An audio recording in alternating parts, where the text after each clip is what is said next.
Maafkan kakek cucuku, kakek janji setelah ini akan selalu membuat kamu merasa disayangi oleh kami, batinnya. Kenzo melepaskan pelukannya secara sepihak, saat melihat Risma keluar dari arah dapur dengan tatapan yang sama seperti Bagas tadi. Tatapan kerinduan, ragu, merasa bersalah semuanya bercampur menjadi satu dalam manik wanita setengah baya itu. Awalnya keraguan kembali mendominasi hati Kenzo saat melihat neneknya, namun semuanya langsung pudar saat melihat wanita setengah baya itu terlihat merentangkan kedua tangannya dengan senyuman cerah secerah mentari pagi.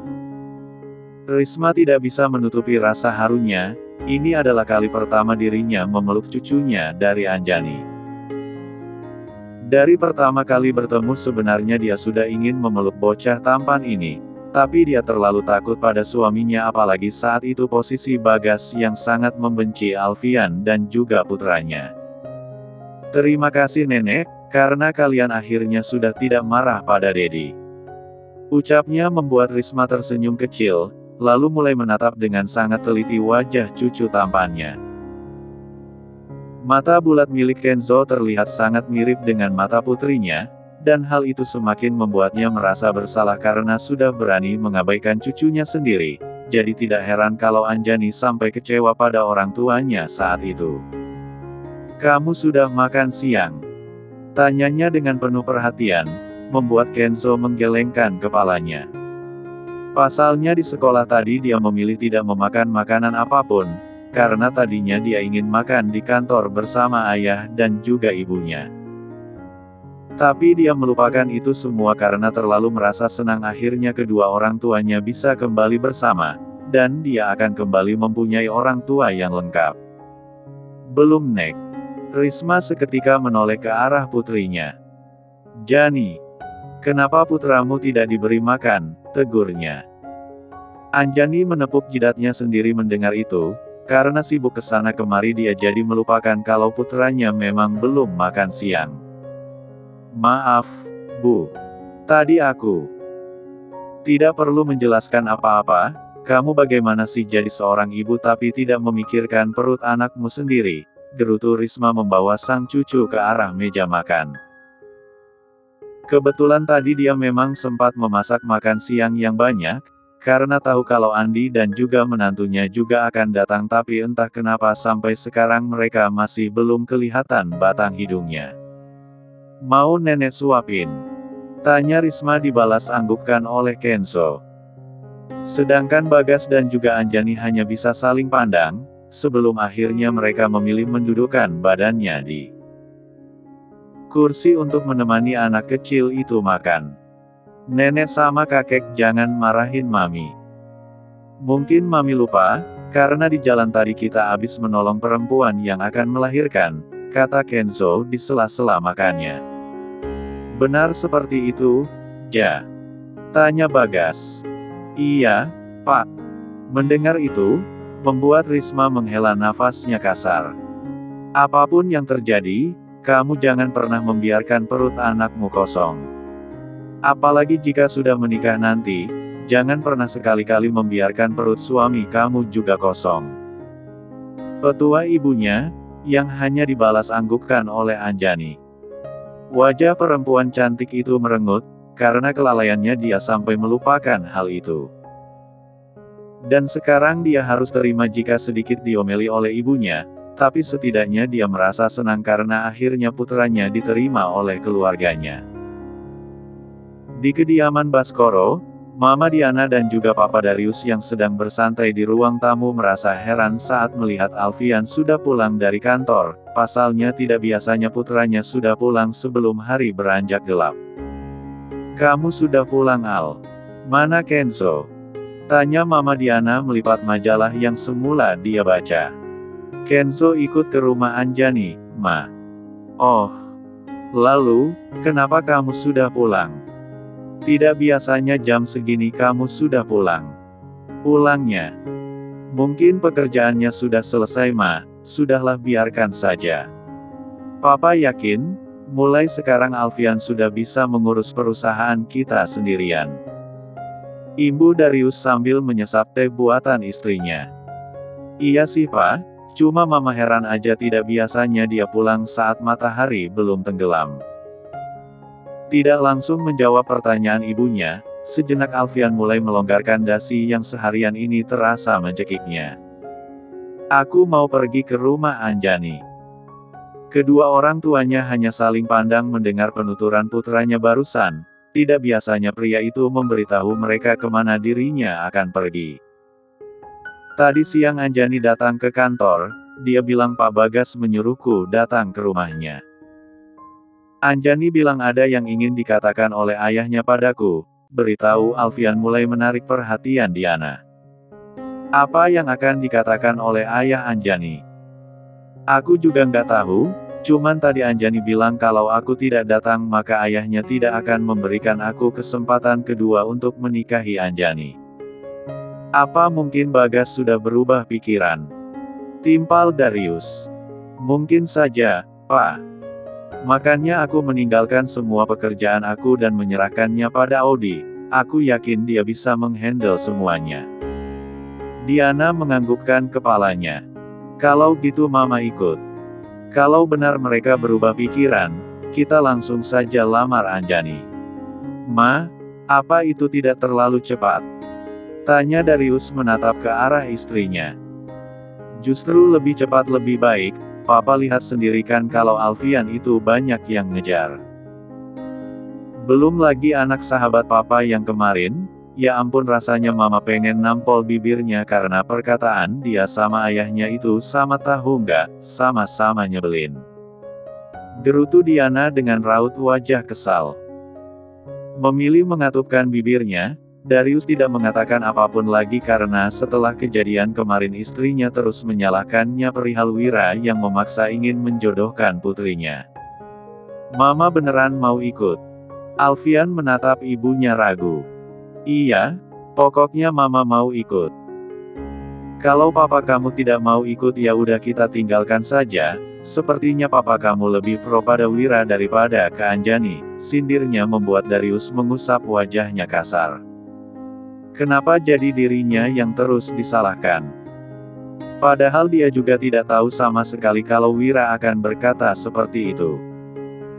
Papa juga ikut? Kalau benar Bagas mau memberikan kamu kesempatan kedua untuk menikahi Anjani, maka kita lakukan apa yang Mama bilang tadi, kita lamar Anjani secepatnya agar kalian segera menikah, ujar Darius pada akhirnya. Dan hal itu membuat Diana tersenyum senang, tidak sabar ingin menjadikan Anjani menantu kesayangannya. Dia sudah sangat merasa bersalah pada wanita itu, karena di masa lalu sudah menelantarkan Anjani, bahkan membiarkan dia melahirkan cucunya seorang diri.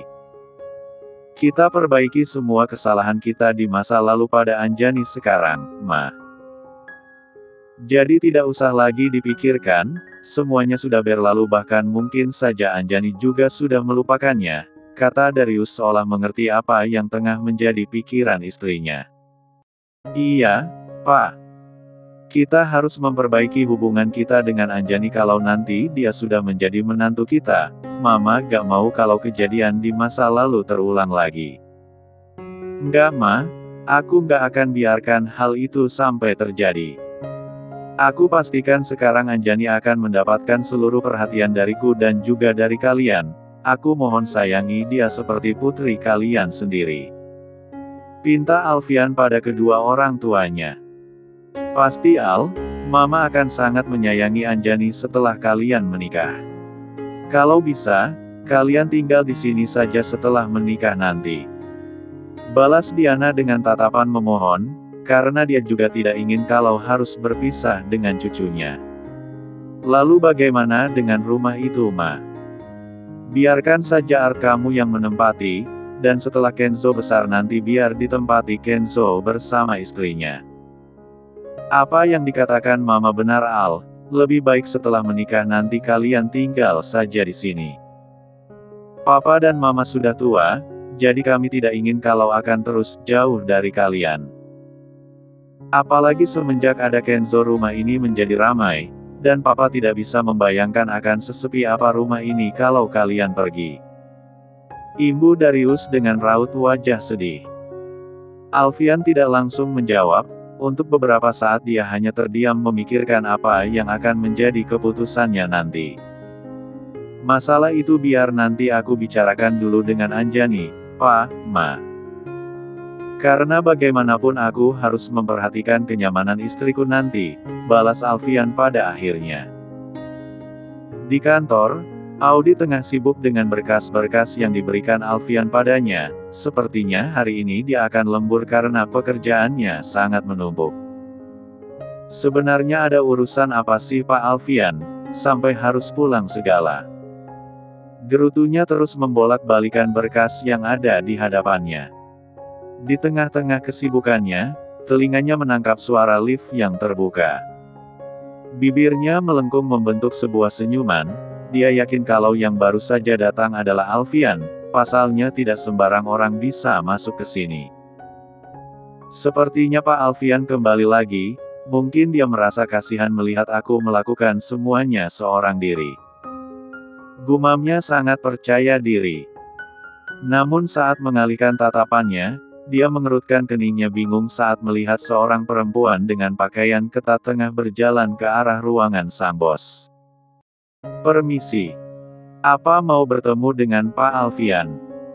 Tanya Audi sedikit ramah, takutnya wanita di hadapannya adalah saudara Alfian. Iya, apakah Alfian ada di ruangannya? Kata Ruby kembali bertanya. Sebelah alis milik Audi terangkat saat mendengar panggilan kakak yang disematkan wanita yang berada di hadapannya, padahal usia Alfian sudah sangat matang lalu kenapa wanita itu memanggilnya kakak? Seperti seorang anak remaja saja. Kayaknya ini cewek pick me deh, jelas-jelas usia Pak Alfian sudah kepala 3 malah dipanggil kakak.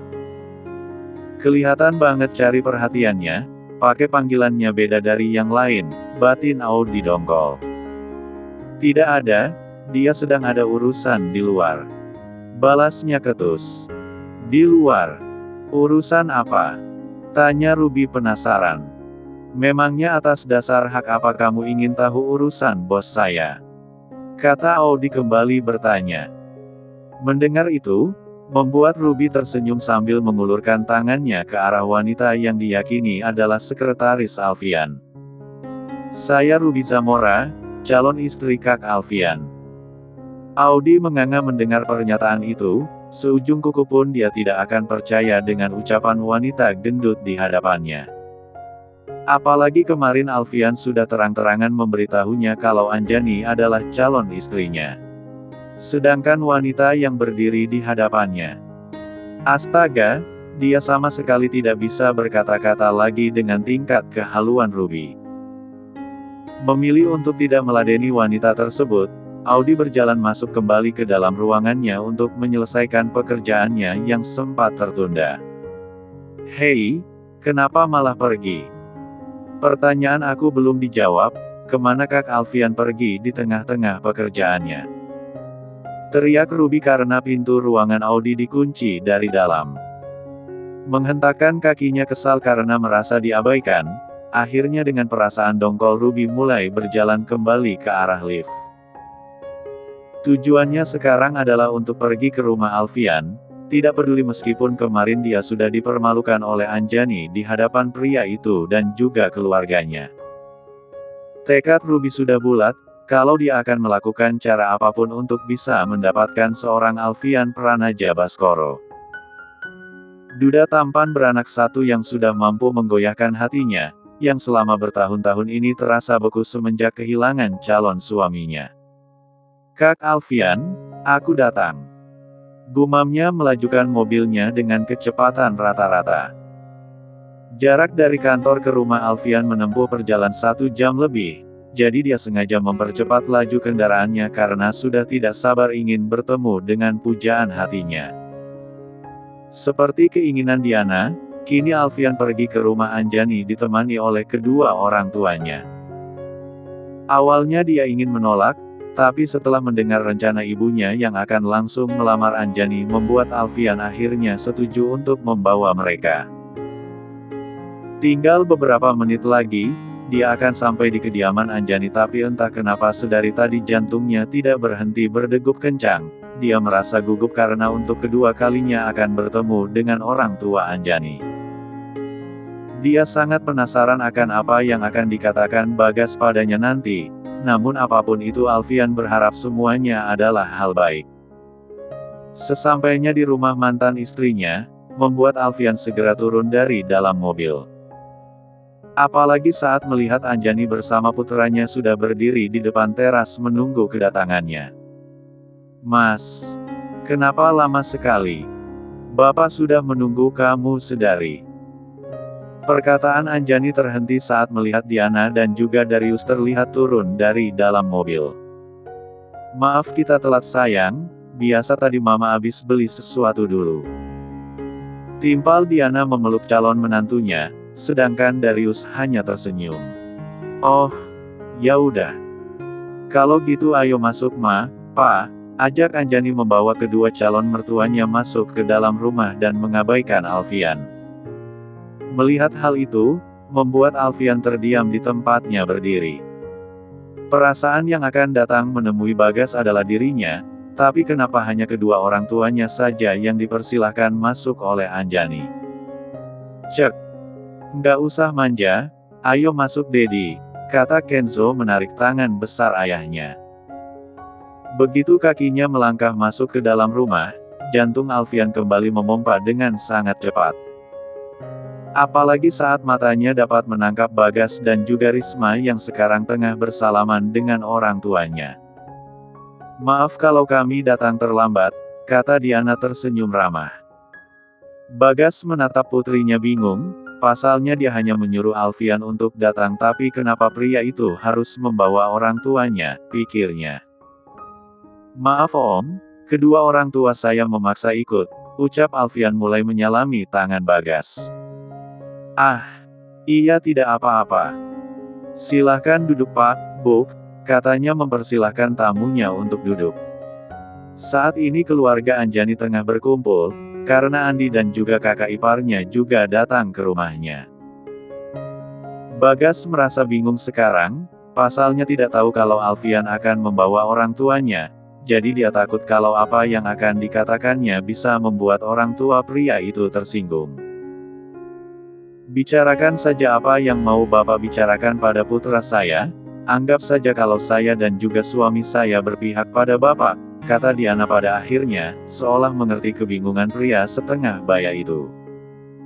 Menganggukkan kepalanya, Bagas menoleh ke arah Alfian yang sedari tadi hanya terdiam. "Baiklah, Alfian. Sebelumnya saya minta maaf karena sudah membenci kamu selama ini, bahkan saya juga sudah tidak menyukai putra kamu, karena semenjak bertemu kembali dengan kalian Anjani jadi pembangkang pada keluarganya." Kata Bagas membuat semua orang yang berada di sana terdiam, terutama Anjani yang langsung menahan nafasnya begitu mendengar perkataan sang ayah. "Awalnya saya egois, karena tidak memperdulikan keinginan putri saya. Bahkan, saya juga pernah berniat menjodohkan Anjani dengan pria lain agar bisa jauh dari kamu. Tapi ternyata apa yang saya lakukan itu malah membuat kami semakin jauh dengan Anjani. Saya pikir setelah kami pergi dari rumah ini dia akan merubah pendiriannya dan kembali pada kami, tapi ternyata tidak. Anjani malah semakin dekat dengan putranya dan juga Alfian," lanjutnya sambil tersenyum kecil. "Maaf Pak, saya tidak bermaksud membuat keluarga kalian berpecah," sela Alfian merasa bersalah. Mendengar itu, membuat Bagas menggelengkan kepalanya. "Saya memang pernah membenci kamu di masa lalu, tapi sekarang saya akan berusaha untuk bisa menerima kamu dan juga Kenzo dalam kehidupan Anjani karena bagaimanapun, kebahagiaan putriku adalah yang terpenting." Diana yang semula sudah tegang kini tersenyum, begitu juga dengan Anjani yang seketika menoleh ke arah kakak iparnya yang sedari tadi menggenggam tangannya untuk memberikan kekuatan. "Terima kasih Pak, maaf untuk semua kesalahan saya dan juga keluarga di masa lalu," kata Alfian bersimpuh di hadapan Bagas. "Dan terima kasih sudah memberikan saya kesempatan kedua untuk bisa bersama dengan Anjani," kata Alfian terlihat menangis, dia sangat ingat bagaimana keadaannya dulu setelah kehilangan Anjani. Dan apapun yang terjadi di masa depan, dia tidak akan pernah membiarkan wanita yang dicintainya untuk pergi lagi. Sudahlah bangun nak, jangan seperti ini, kata Bagas membantu Alfian untuk bangun dan kembali pada duduknya. Terima kasih sudah memberikan kesempatan kedua pada putra saya, Pak. Kami janji akan menjaga Anjani dan juga menyayanginya layaknya putri kami sendiri, ujar Darius yang sedari tadi hanya terdiam.